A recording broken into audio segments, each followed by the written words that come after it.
en el capítulo 1.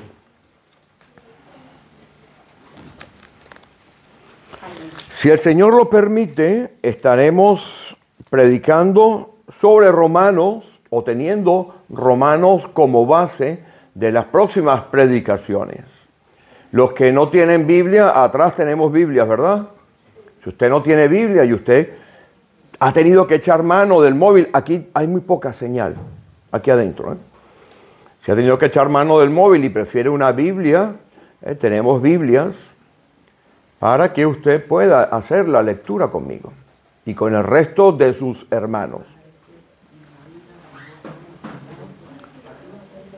Tenemos todos, ¿verdad? Vamos a leer el capítulo 1 de Romanos. Yo leeré en la versión Reina Valera 60. No importa la versión que usted tenga. Puede tener la Reina Valera 2020 o puede tener la Nueva Traducción Viviente. Los versículos que vamos a leer son exactamente iguales. Pablo, siervo de Jesucristo, llamado a ser apóstol, apartado para el Evangelio de Dios, que él había prometido antes por sus profetas en las Santas Escrituras, acerca de su Hijo, nuestro Señor Jesucristo, que era del linaje de David según la carne, que fue declarado Hijo de Dios con poder, según el Espíritu de Santidad, por la resurrección de entre los muertos, y por quien recibimos la gracia y el apostolado, para la obediencia a la fe en todas las naciones por amor de su nombre, entre las cuales estáis también vosotros, llamados a ser de Jesucristo. Y a todos los que estáis en Roma, amados de Dios, llamados a ser santos, gracia y paz a vosotros de Dios nuestro Padre y del Señor Jesucristo. Vamos a orar. Bendito Padre Celestial, nos acercamos a tu palabra revelada con reverencia, Señor, con humildad y con el hambre de ser alimentados única y exclusivamente por la revelación de tu Santo Espíritu que opera en la vida de aquellos que te han confesado como Dios, como Señor, como Rey, como Salvador.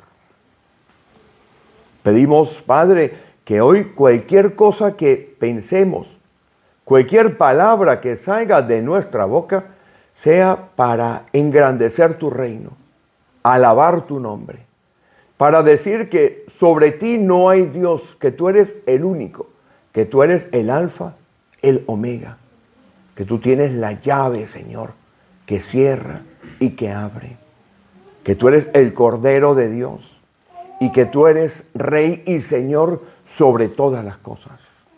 Pedimos, Señor, que hoy que vamos a hablar de tus cosas, Padre, pedimos la protección de tu Santo Espíritu y reprendemos con la autoridad que viene de tu nombre, por tu nombre y por lo que has ganado en la cruz, reprendemos al diablo y a las huestes espirituales de maldad y le echamos fuera de aquí, porque no queremos otra cosa que no sea el Espíritu de Dios operando en nuestras vidas. Y pedimos que las meditaciones de nuestros corazones y los dichos de nuestras bocas sean siempre agradables a ti. En el nombre de Jesús. Amén. Pueden sentarse los hermanos.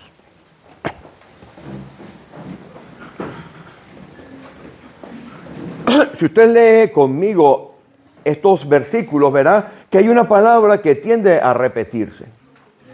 La palabra que tiende a repetirse, sobre la cual estaremos hablando hoy, y le ruego que usted preste atención porque esta es la llave que nos va a llevar al desarrollo de la epístola a los romanos y nos va a permitir de una vez cerrar estos temas que hemos venido hablando y enseñando en las últimas semanas. La palabra que hay allí es llamados. Si usted va conmigo, verá que allá en el versículo 6 aparece llamado. Pero el Pablo en el primer versículo vuelve a nombrar la palabra llamado. ¿La ve? Lo lee, ¿no? Lo lee. En el versículo 1 aparece llamado. Ahí está claramente definido. Y en el versículo 6 también aparece la palabra llamado. Cuando el Señor inspira a Pablo, un hombre extraordinario, a escribir esta epístola a los romanos, todas las palabras que están aquí están puestas con un propósito determinado, con una intención determinada. Todas las palabras que tenemos en la Escritura, desde la primera palabra que aparece en Génesis hasta la última palabra que aparece en Apocalipsis, todas estas palabras tienen un sentido, un propósito y han sido sopladas, dictadas directamente por Dios. Por ende, tenemos que, como cristianos, tenemos la obligación de escudriñar las Escrituras.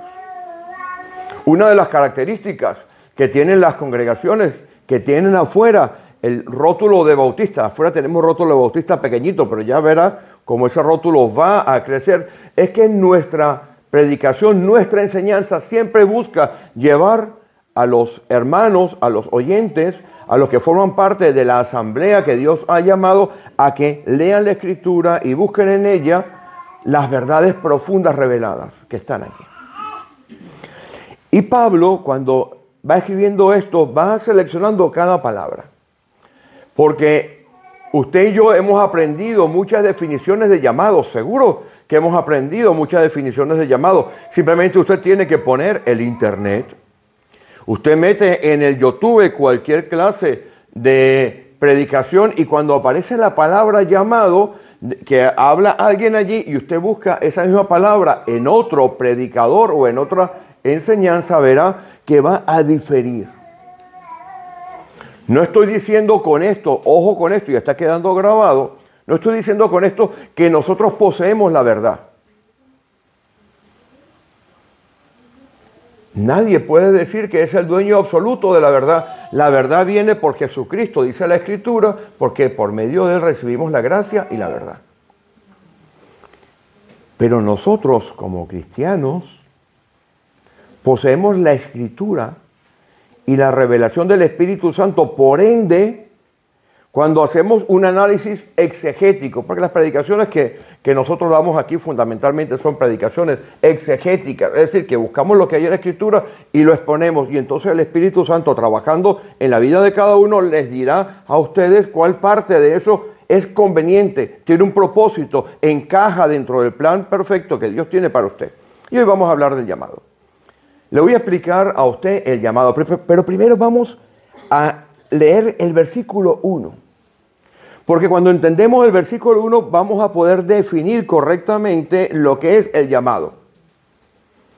Porque como he dicho al principio, seguro que cada uno de ustedes, si yo hiciera una encuesta aquí, diría una definición ligeramente diferente. Pablo, voy a leer el versículo 1. Pablo, siervo de Jesucristo. Y ahí aparece la palabra llamado. Mira que apenas empieza él a hablar en esta epístola y aparece la palabra llamado. Llamado dice, llamado a ser apóstol. Y después dice, apartado para el evangelio de Dios. Si usted y yo lo leyéramos en el original, si fuéramos unas personas sentadas en la congregación de Roma, posiblemente había más que una congregación en Roma. Pero si fuésemos los destinados a esta epístola, leeríamos lo siguiente. Pequeño. Pablo, el original es Paulus, significa pequeño. ¿Saben ustedes que él tiene otro nombre? Saulo. Saulo significa deseado. Después de que acontece aquello de la cabalgadura, que él va camino a Damasco con cartas para perseguir y matar a los cristianos, él cae de bruces y después de eso empieza a cambiar con una serie de acontecimientos muy rápidos la vida de este hombre. Este hombre era una verdadera estrella. Este hombre había ido a la mejor universidad que había en aquel momento. Díganme la mejor universidad de España, la Complutense de Madrid, la de Inglaterra, la Universidad de Oxford, en Estados Unidos, la Universidad Yale.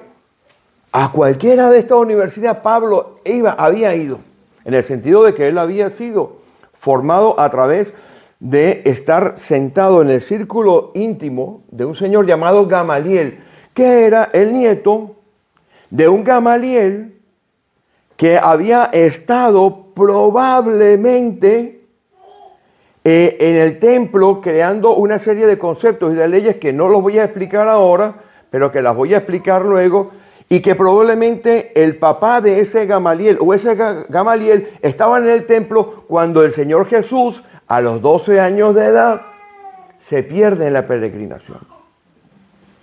Saben ustedes, ¿no?, que se les perdió a María y a José, como se nos pierde a nosotros. Yo a mis hijos los llevaba con correa.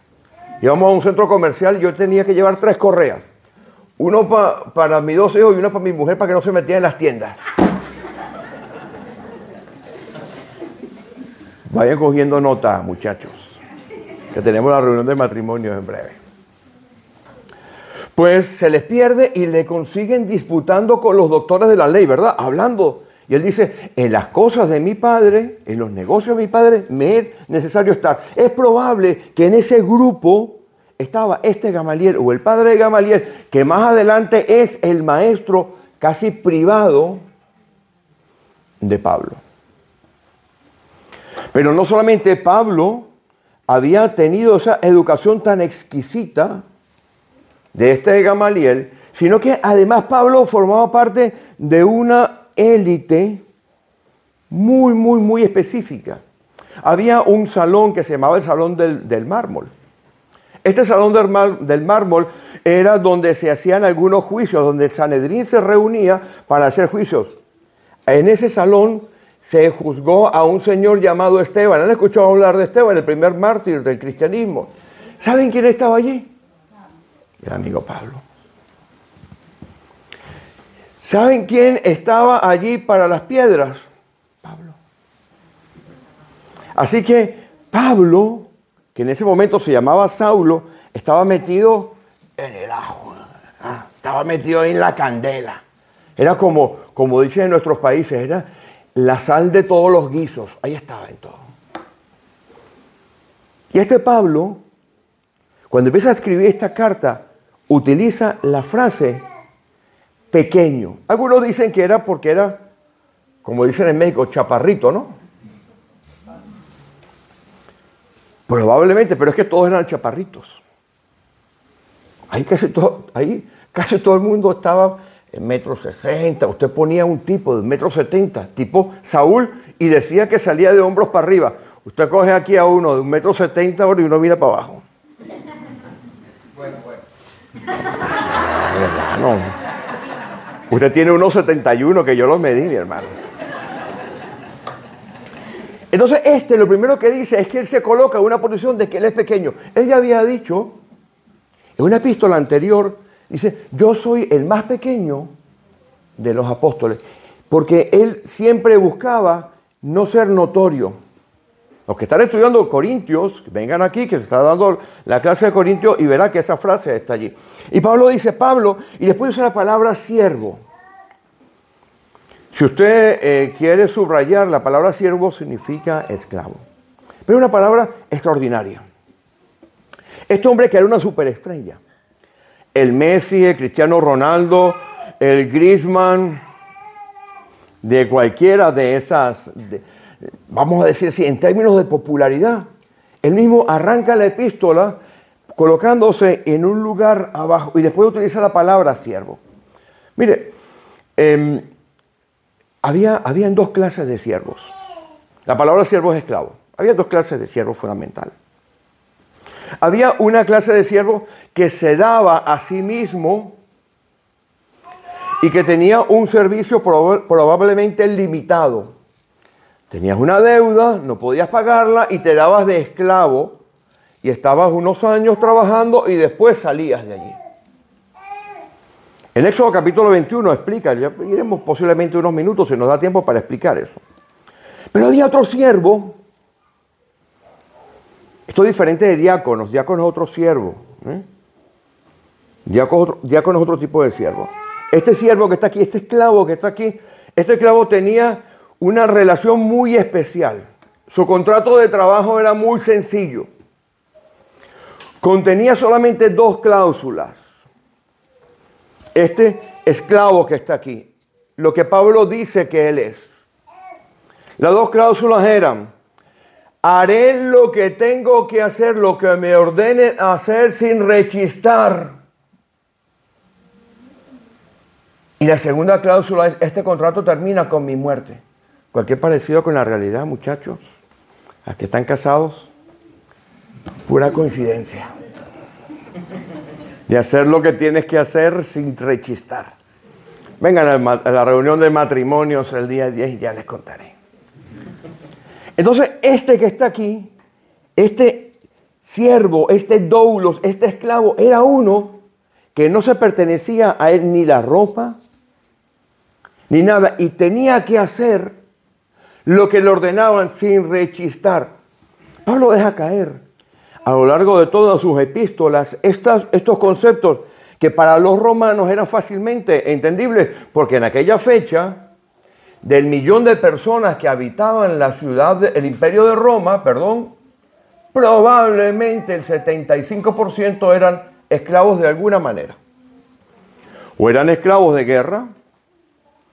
Saben, ¿no? Que cuando entraba Roma con sus legiones, aquí estuvo Roma, esta ciudad romana, ¿no? ¿Cómo se llama esto?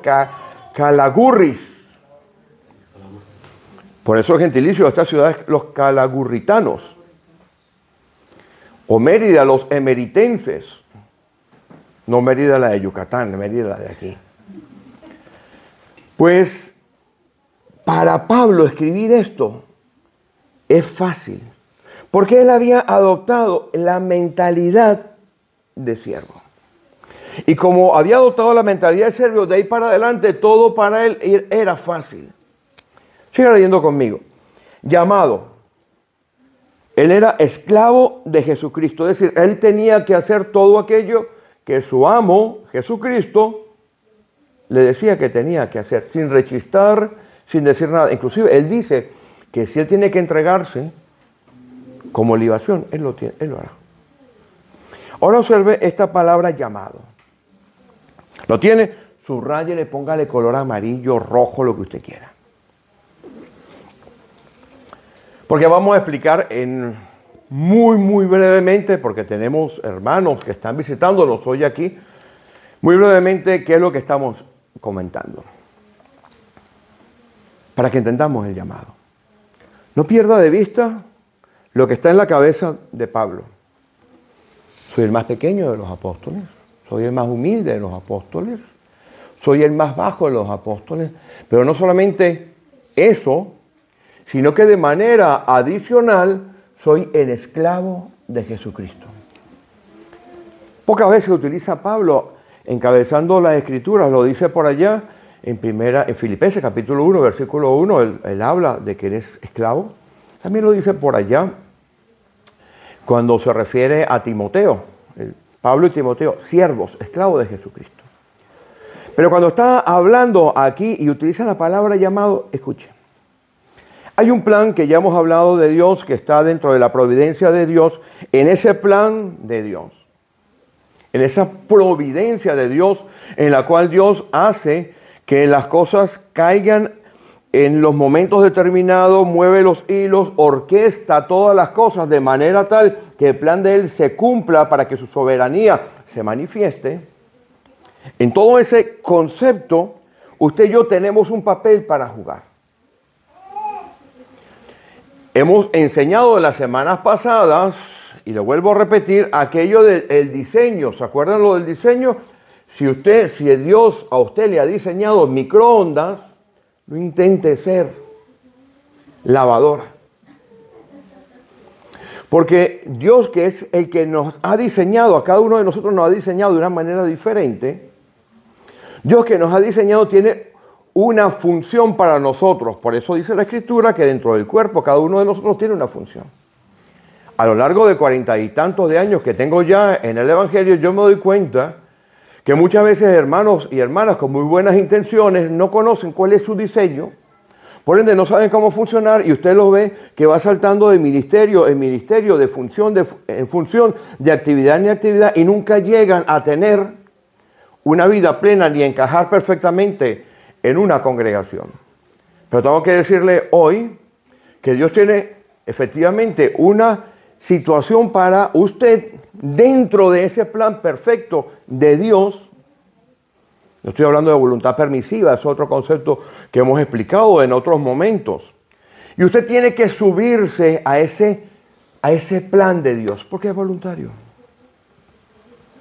Usted tiene que, como explicábamos en las semanas anteriores, usted tiene que ir a la estación de tren, aceptar el boleto que le dan, no tiene que aceptar, buscar cuál carro les corresponde, buscar la silla y sentarse. Eso es un efecto que estábamos explicando, un ejemplo que estábamos explicando en las semanas anteriores. Ahora, una vez que usted lo hace, que usted entra en ese vagón de tren, van a venir problemas en su vida, pero van a venir las recompensas, lo explicaba el hermano la semana pasada. Ahora, ¿qué es el llamado? Mire, voy a explicar el llamado de esta manera. El llamado es la razón, el propósito de Dios por lo cual le ha preordenado en la preconciencia de Dios.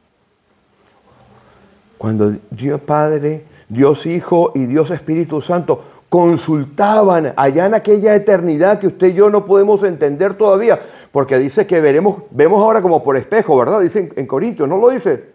Pero después veremos con claridad. Ya yo le tengo un montón de preguntas para hacerle al Señor. Cuando Él consultaba y Él pensó en cada uno de nosotros, utilizó a nuestras madres para introducirnos en el mundo. En un momento en el cual Él quería que usted y yo naciésemos. El único que ha escogido el momento de nacer es Jesucristo. Los de Bilbao no. Los de Bilbao no. El único que ha escogido el momento, porque Dios es un Dios de planificación. Porque si usted ve, dice, cuando llegó el cumplimiento del tiempo, Dios mandó a su Hijo, nacido de mujer y bajo la ley. Y cuando tenían que matar al Señor, que no era el tiempo, porque lo perseguían para matarlo. Lea usted Juan a partir de Juan capítulo 7, cómo lo perseguían para matarlo. Y muchas veces él decía, todavía no es mi tiempo, todavía no es mi tiempo.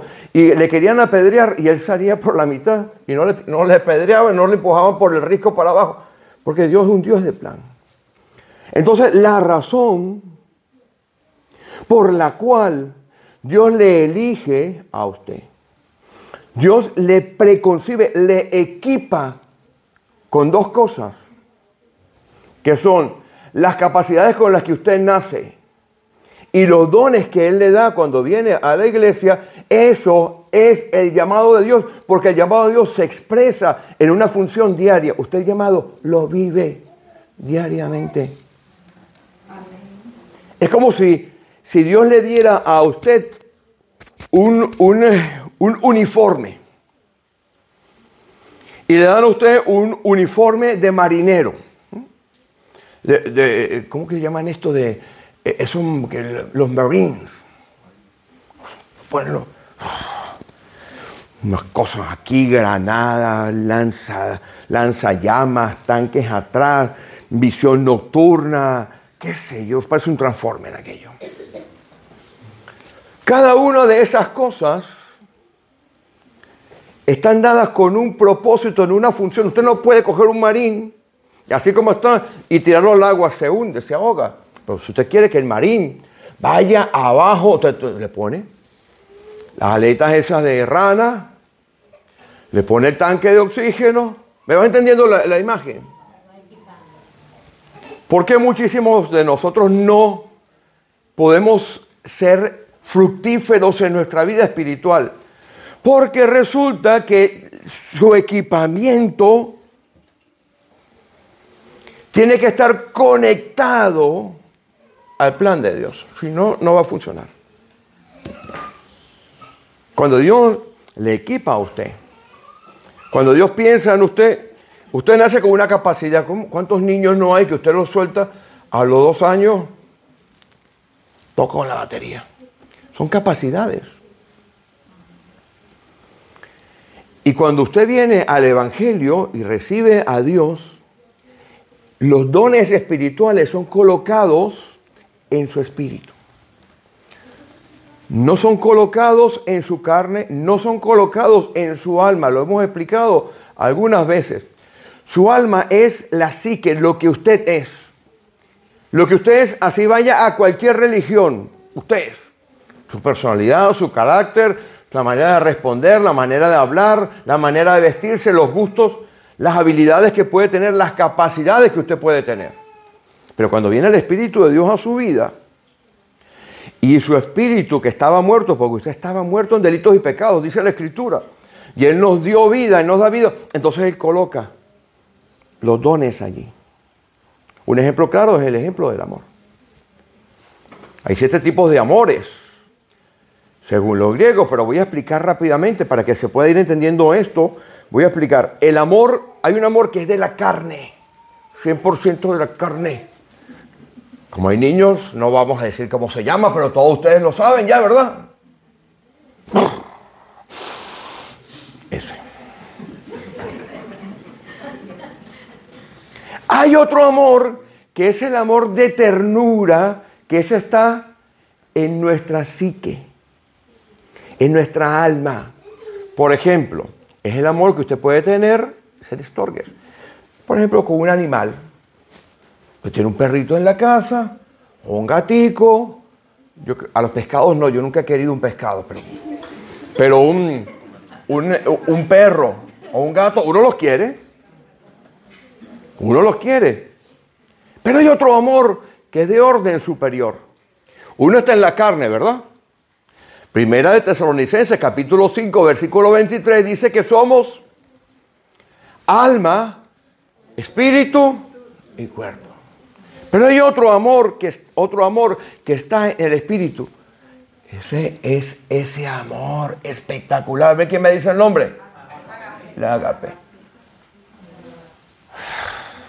Eso de querer a la suegra. Yo la quiero. Yo quiero a mi suegra. El amor ágape es ese amor sobrenatural que se come al resto, pero eso solamente puede venir de Dios y está colocado en nuestro espíritu. Ahora bien, ese llamado, por entender en profundidad, tenemos que ir entonces rápidamente a ver lo que son las parábolas, aquellas famosas de los talentos y de las minas, ¿verdad? ¿Las han escuchado? Esa es la mejor manera de entender cómo se vive el llamado. Vayan conmigo, si les parece bien, vayan conmigo a Mateo. Vamos al primero Mateo, vamos a ver los talentos. Por efecto de tiempo, y acuérdense que les he dicho que estamos culminando lo anterior y estamos abriendo la llave para el estudio basado en Romanos. Voy a ser breve. ¿No se grabó? Si no se grabó, la repetimos, ¿verdad? Podemos comentar otra vez. Mateo capítulo 25. Vamos a leer a partir del versículo 14. No vamos a entrar en profundidad en los talentos. Voy a dar 2 pinceladas de los talentos. Bueno, quiero que sepan que desde el punto de vista de lo que es el griego en el cual se escribe eso, talento es una medida de valor, es dinero. No es capacidad. Ah, este muchacho es muy talentoso. Bueno, es que usted es su mamá. Por supuesto, ¿cómo no va a decir que es talentoso? Pero mire lo que es talento aquí. Vaya conmigo al versículo 14. Esto es una parábola. Una parábola es una historia ficticia. Es diferente de una fábula. En una fábula los animales hablan. En la fábula los animales hablan. En las parábolas no.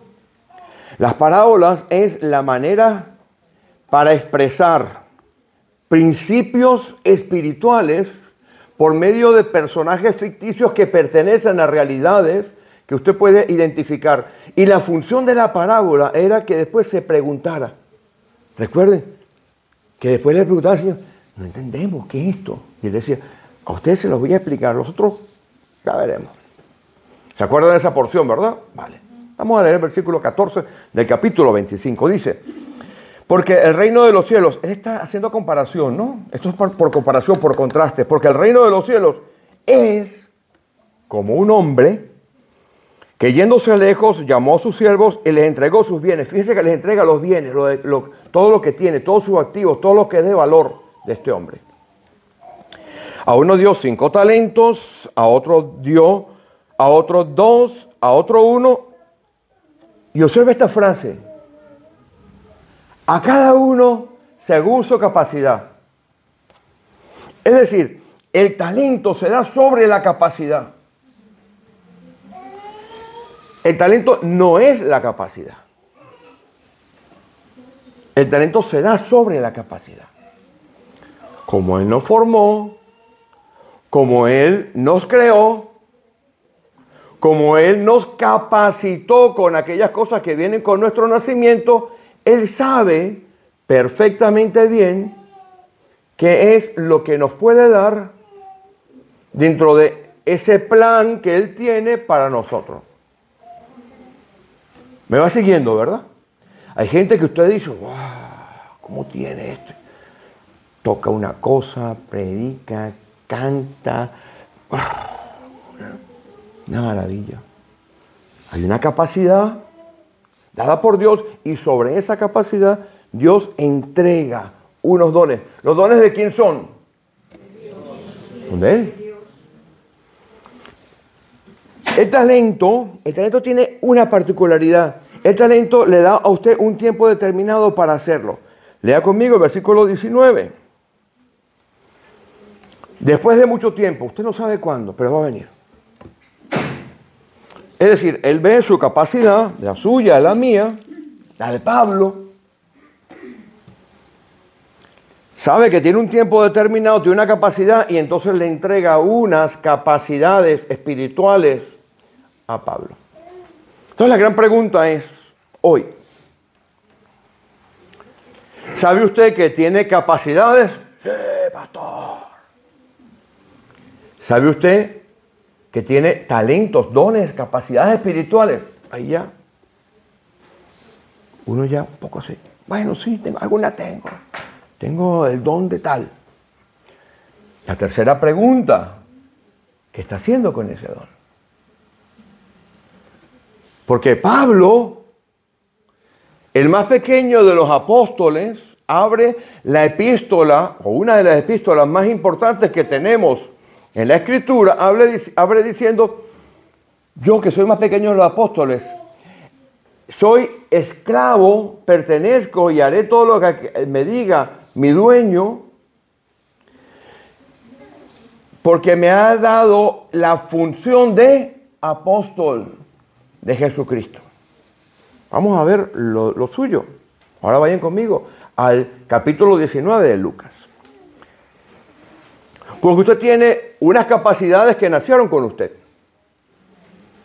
Usted tiene unos dones espirituales que Dios le ha dado a usted. La función de la iglesia y del pastor, o de los que se ponen aquí atrás, es ayudarle a usted a descubrir sus dones espirituales para que usted los ponga en provecho y a provecho de la obra, porque tienen que estar conectados con la obra. Fuera del reino no valen, no sirven, son nulos, son inefectivos.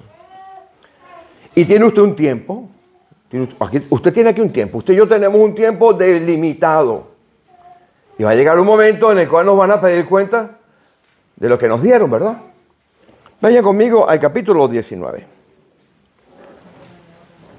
¿Por qué es tan importante la palabra de esclavo? Mire, la palabra de esclavo requería de Pablo, lo mismo que requirió de Abraham. ¿Sabe a quiénes se les aplica la palabra de esclavo en el Antiguo Testamento? Mire, se les aplica a Abraham, se le aplica a Moisés, se le aplica a David, se le aplica a Job. Job capítulo 1. ¿De dónde vienes, diablo? Estaba por dando una vuelta por Calahorra. ¿Y no has visto ahí a mi siervo? Póngale el nombre, mi esclavo. Se aplica a Abraham, se aplica a Moisés, se aplica a David, se aplica a Job, se aplica al Señor Jesucristo. Isaías 42 e Isaías 53. dice que Jesucristo es esclavo de Dios. Interesante, usa la misma frase. Y se aplica a los profetas. Si usted va a Zacarías, en el capítulo 4 de Zacarías o Malaquías 4:4 lo verá. Es decir, es una palabra que pasamos por alto. Pero, siervo. Entonces nuestra cabeza va a lo que es siervo. Pero no a lo que la Escritura, por medio del Espíritu Santo, nos va revelando. Ahora observe lo que dice aquí. Ojo, no se pierda esto de vista. ¿Qué hace usted con sus capacidades, sus dones y el tiempo que Dios le da? Tienen. Vamos al versículo 12 del capítulo 19 de Lucas. Versículo 12 del capítulo 19. Un hombre se va para recibir un reino y volver. Tenemos que coger las dos parábolas y juntarlas, aun cuando se dan en periodos diferentes. La de Lucas se da en un momento más posterior a la que se da de Mateo. Nosotros, para efecto de nuestra vida cristiana, tenemos que juntarlas las dos y extraer de ellos, de estas parábolas, esos principios que Dios quiere para nosotros. Versículo 13. Llamando a 10 esclavos suyos. ¿Lo ve allí? Llamando a 10 esclavos suyos. ¿Les dio? Hago una pregunta. ¿Cuántas les dio a cada uno? 10. Esto habla que hay un mismo valor, así tenga usted 10 dones, 40 dones, 50 dones o un solo. Tiene usted una responsabilidad. Sigan leyendo conmigo. Vamos a saltar un poco. Vamos al versículo 15. Aconteció que vuelto él, porque va a volver en algún momento, o usted se va a presentar. Como explicaba el hermano que nos llevaba la semana pasada a 1 Corintios capítulo 3, a partir del versículo 12, nosotros todos compareceremos ante el bema, ante el tribunal de Dios, para recibir lo que hayamos hecho mientras estábamos en el cuerpo, sea bueno o sea malo. ¿Bueno? Esto está claro. Porque Dios tiene como una gran grabadora, una gran filmadora, un gran YouTube que nos está viendo 24 horas al día y nos está evaluando.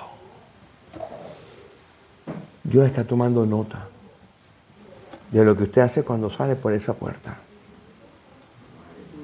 Por eso usted ya no se pertenece, usted es esclavo. Creo, ¿no? El esclavo no tenía voluntad. No habían leyes que les protegieran. Nada le pertenecía. Él era propiedad absoluta de su dueño. Tenía que hacer lo que su dueño le decía. A las 3 de la mañana lo llamaba. A las 3 de la mañana tenía que levantarse y hacer lo que le decían. Entonces viene este hombre y empieza a pedir cuentas. A ver, vamos a ver. ¿Qué han hecho esto? Venga, van conmigo. Dicen. Versículo 15. Aconteció que vuelto él, después de recibir el reino, mandó llamar ante él a aquellos siervos a los cuales había dado el dinero, para saber lo que había negociado cada uno. ¿A cuánto les dio? A 10, ¿no? Aquí aparece menos. Aquí aparecen menos. Ok, ya han leído, aquí aparecen menos. Venga. Vamos al versículo 16. Vino el primero de la lista. Yo por mi apellido siempre era el primero de la lista. En los exámenes orales, Albacete Rey Hipólito Felipe. Ese nombre mío lo mantiene en secreto, el primero, Hipólito.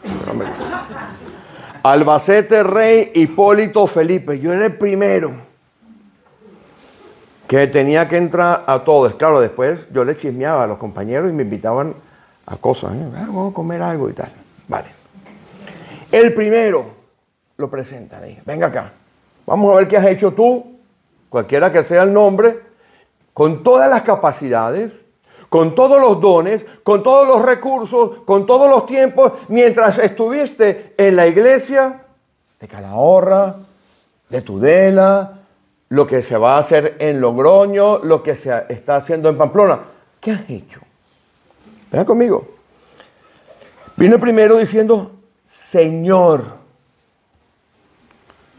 Era esclavo, ¿eh? Este es esclavo. Señor, tú, mira, él, dice, venga, tú mira, tu valor, lo que tú me has entregado, lo que tú me has dado para gestionar, para administrar, que te pertenece a ti, ha ganado 10. Mira lo que le dice el Señor. Buen siervo, te voy a poner sobre 10 ciudades. ¿Y esto qué es? ¿Este es esclavo? Este a lo mejor limpiaba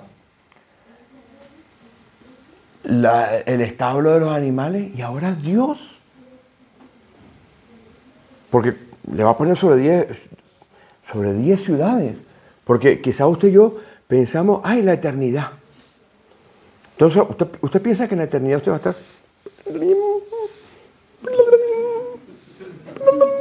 un par de alitas volando. Ay, voy a ver cómo el Real Madrid pierde con el Barcelona. No.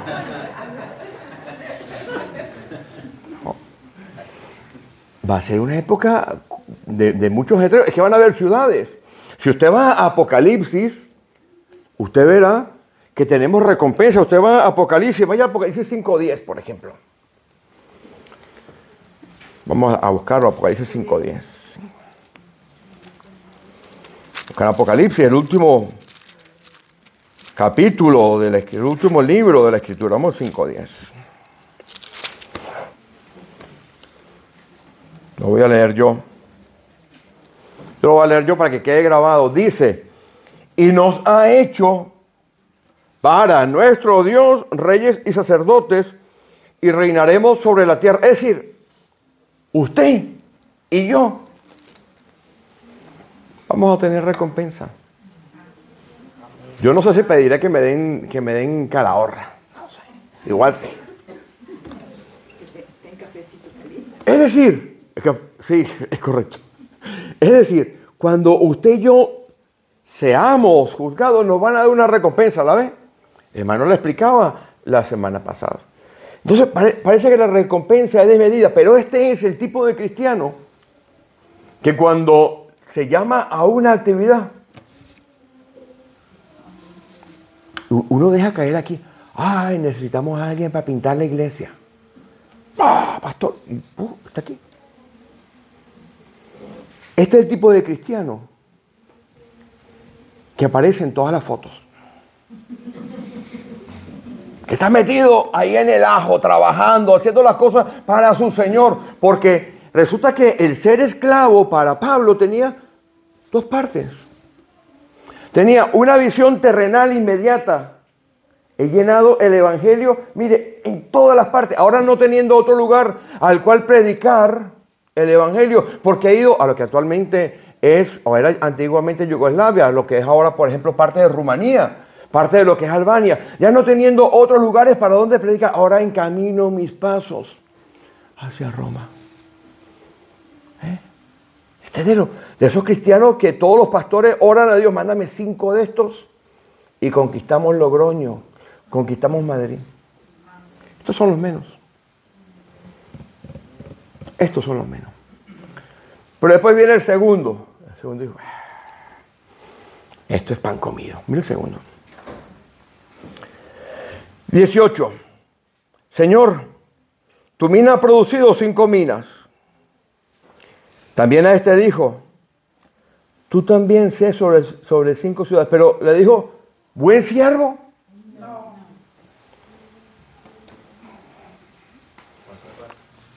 Vamos a ver qué es lo que hay aquí. Este es el que va al 50%. Este va a mitad. Este es el que es que ya he ido 2 domingos a la iglesia. ¿Para qué voy más? Si Dios sabe. Dios conoce mi corazón. Él sabe que yo lo amo. Porque lo importante es el amor que tengo hacia Dios, ¿verdad? Resulta que la fe no es simplemente el amor. La fe es acción. Porque resulta que usted ya no se pertenece, yo tampoco. ¿Usted qué cree? ¿Que a mí me gusta levantarme los domingos a las 6 de la mañana?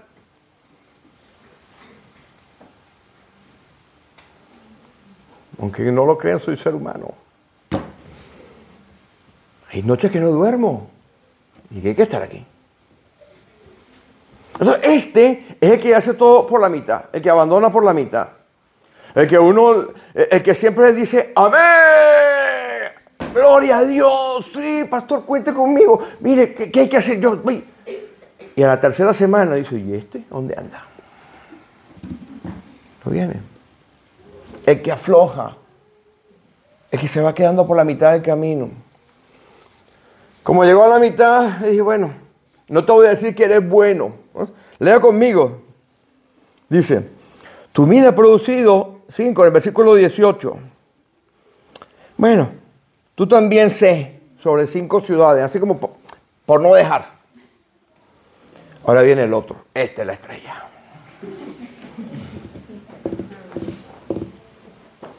Esta es la figura de esta predicación.